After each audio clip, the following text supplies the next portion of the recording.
여러분들 안녕하세요. 김은주 강사입니다. 여러분들의 전산세무 1급 시험 합격을 위해서 최대한 열심히 노력해서 좀 강의를 드려보도록 하겠습니다.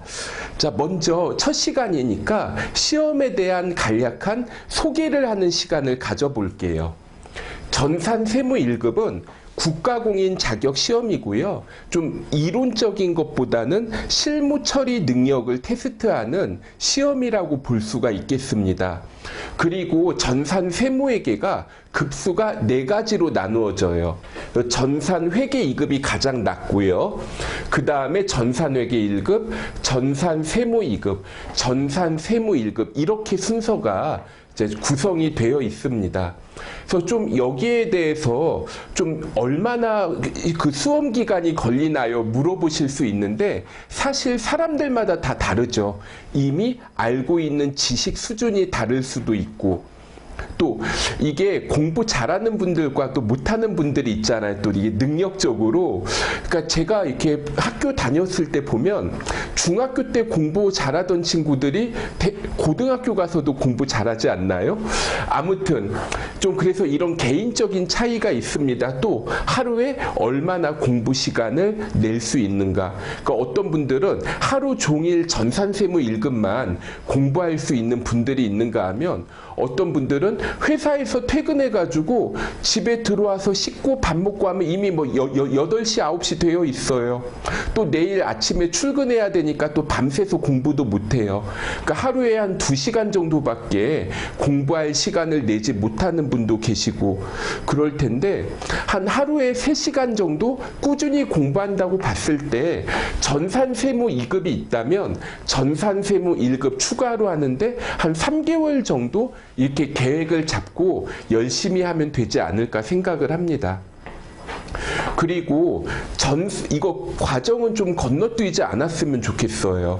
그러니까 이게 전산세무 1급을 하면 전산세무 2급 내용도 다 다룰 것 같으니까 뭐 전산회계 1급을 하고 나서 세무 2급을 건너뛰는 분들이 계시는데 전산세무 1급과 전산세무 2급 이런 겹치는 부분도 있기는 하죠. 하지만 전산세무 1급을 할 때는 전산세무 2급은 좀 여러분들이 공부를 하셨다는 가정하에 이렇게 수업을 진행할 수밖에 없어요. 안 그럼 강의 회차가 너무 길어져 버리니까 그래서 좀 가급적이면 좀 전산세무 2급까지는 공부를 하신 상태에서 전산세무 1급을 하는 게 좋겠습니다. 자, 시험 범위를 한번 비교해 볼게요.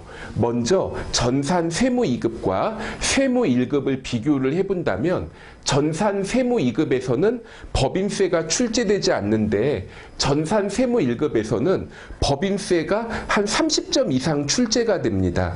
그러니까 실습 문제로 30점이 출제가 되고 객관식 문제 2점짜리 한 2문제 정도가 나와요. 그럼 100점 만점에 34점 한 3분의 1 정도가 전산세무 1급에서 법인세 부분이 출제가 되고 원천징수가 있습니다.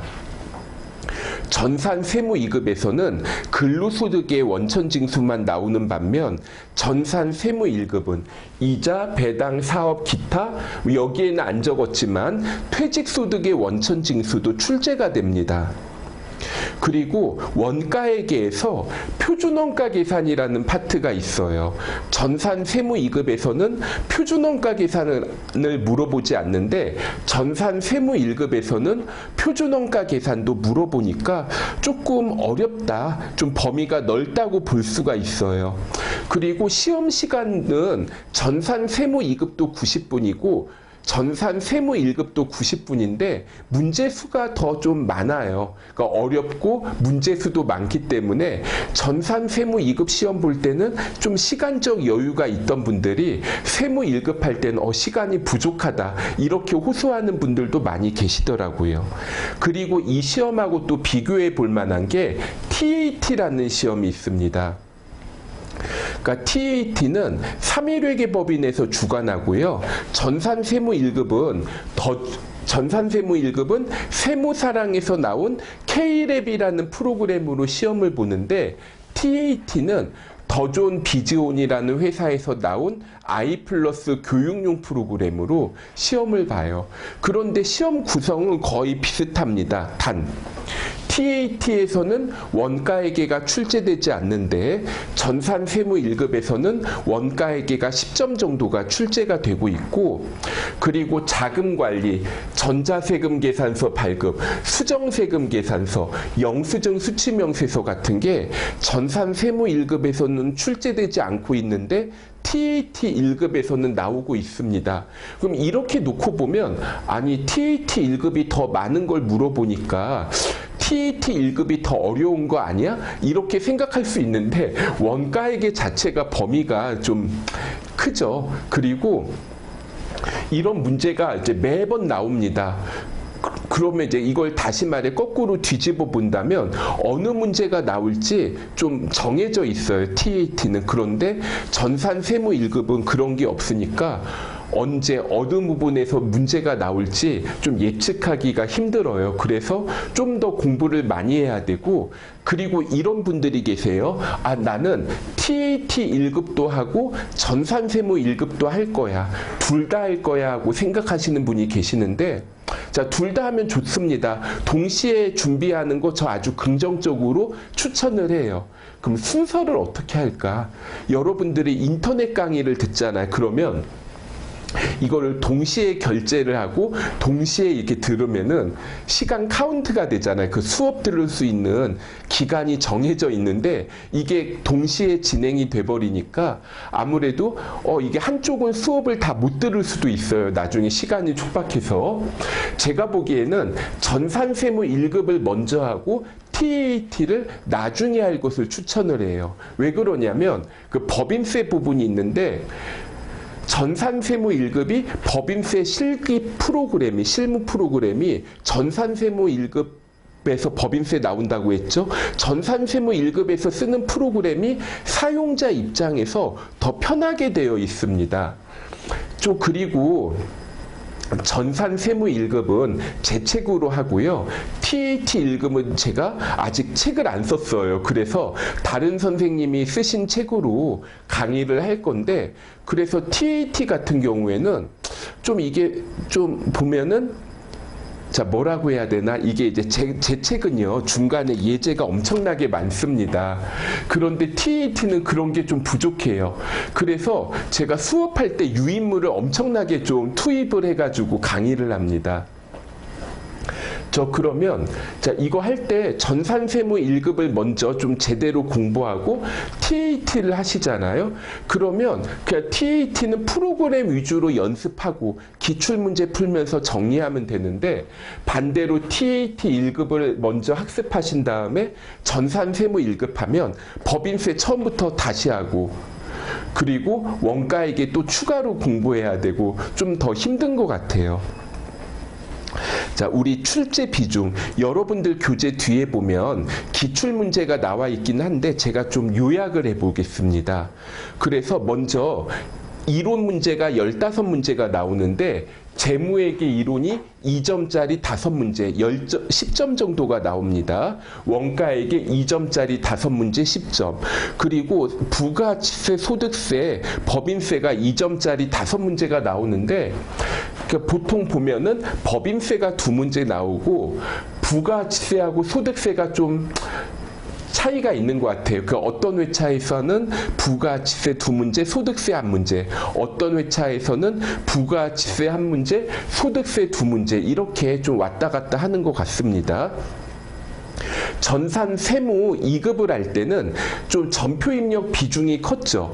일반 전표 3점짜리 5문제 15점, 메인 매출 전표 3점짜리 5문제 15점, 그리고 결산 3점짜리 5문제 15점. 그래서 전표 입력하고 결산이 합쳐서 45점 정도가 출제가 되었는데요. 전산세무 1급에서는 20점밖에 안 되는, 절반 이하로 줄어들죠. 전표 입력이 네 문제가 나올 텐데 여러분들이 문제를 보고 이거를 일반 전표에 기록해야 될까, 메인 매출 전표에 기록해야 될까 판단을 해서 전표 입력을 해야 됩니다. 보통 통계적으로는 일반 전표 2문제, 메인 매출 전표 2문제 나오는 것 같아요. 그리고 부가치세 실습하고 원천징수 실습이 있는데 부가치세가 8점이 배정되는 때는 원천징수가 12점, 부가치세가 10점이 나오는 회차에서는 원천징수 10점 이렇게 좀 출제가 되더라고요. 특히 부가치세에서 부가치세 신고서 작성하고 가산세 반영하는 거 이 부분이 좀 자주 나오는데 만약에 부가치세 가산세를 물어보면 가산세 더하기 부속서류 한 문제에서 이렇게 2문제가 나올 것 같고 가끔 보면 부가치세 가산세를 물어보지 않는 회차가 있어요.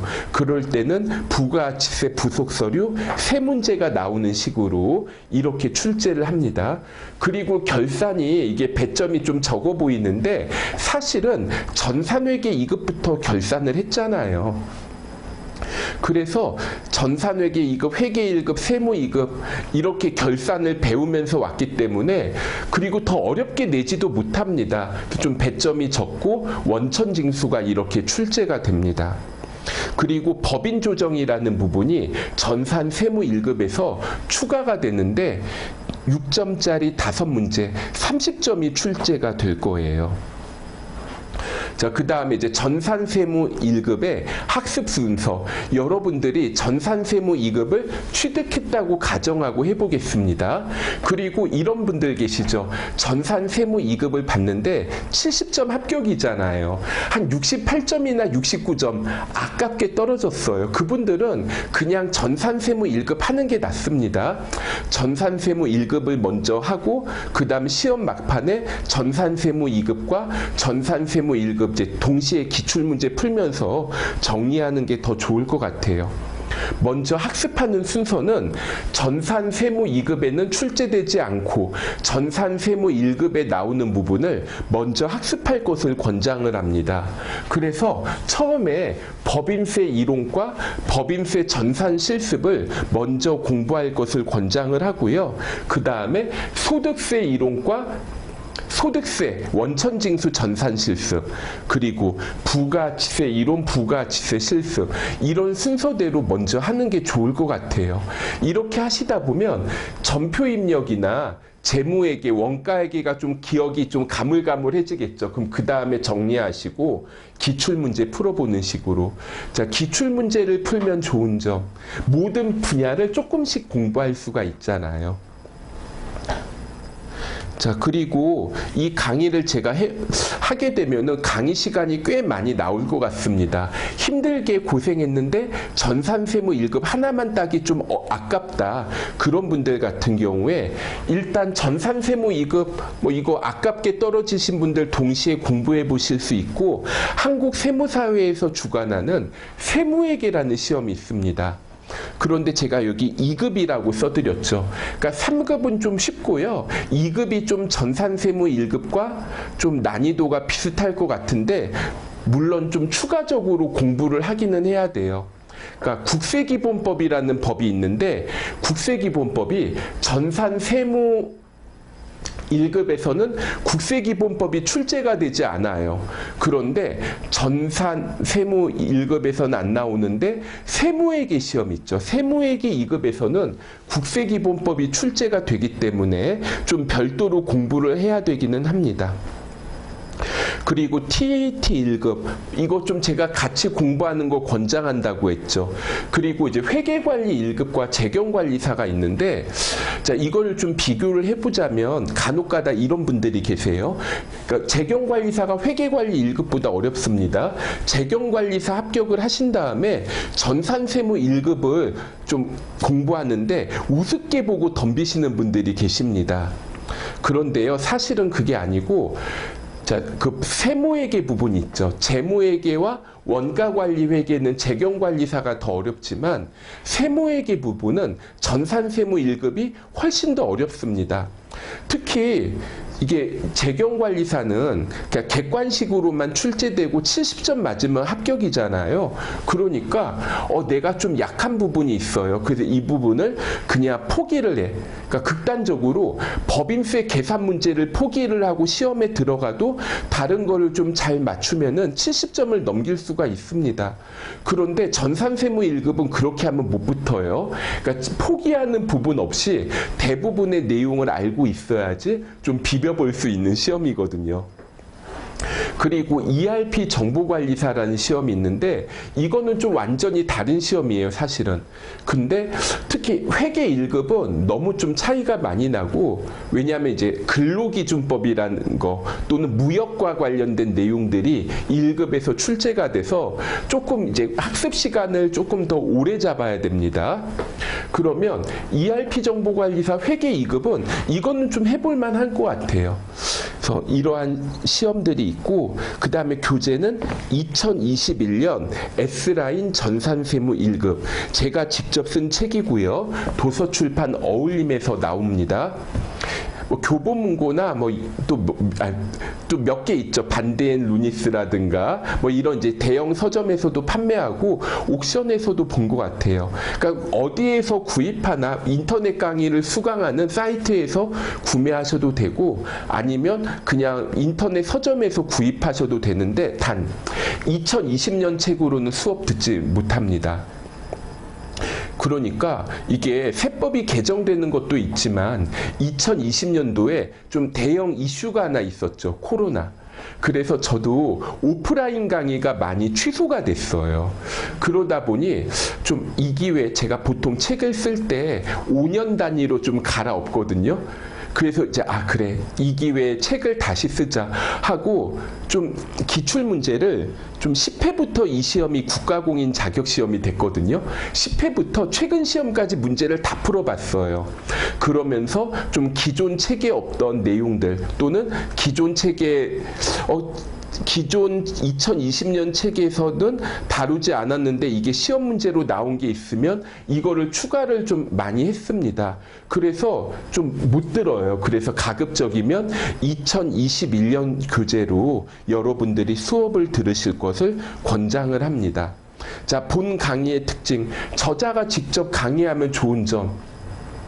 아무래도 제가 남의 책 가지고 강의를 하잖아요. 그러면 이거를 내가 중요하다고 생각하는데 없어요. 그럼 막 유인물 내줘야 되고, 중요하지 않은데 뭐 책에서 지면을 많이 할애했네? 또 건너뛰면 좀 찜찜하고 그런 점이 있는데, 제 책으로 강의하면 그런 부분 없이 수업을 할 수가 있고요. 그리고 제가 이 바로 다음 강의에서 제 카카오톡 아이디를 알려드릴 거예요. 그래서 여러분들이 공부하시다가 궁금한 점 있죠. 질문사항이 있을 때 저한테 그냥 물어보시면, 좀 카톡으로 물어보시면 조금 더 빠르게 답을 얻으실 수 있을 것 같아요. 예를 들어 300페이지 5번이 이해가 안 돼요. 이렇게 하기보다는 300페이지 찍어서 좀 보여주시는 게 좀 더 나을 것 같고, 좀 아무래도 좀 전화로 물어보기보다는 그래도 카톡이 좀 더 나은 것 같습니다. 자, 일단 첫 시간 가볍게 살펴봤고, 그럼 다음 시간에 법인세 이론과 관련된 처음부터 보도록 하겠습니다. 자, 여러분들의 합격을 기원합니다. 자, 다음 시간에 뵙겠습니다.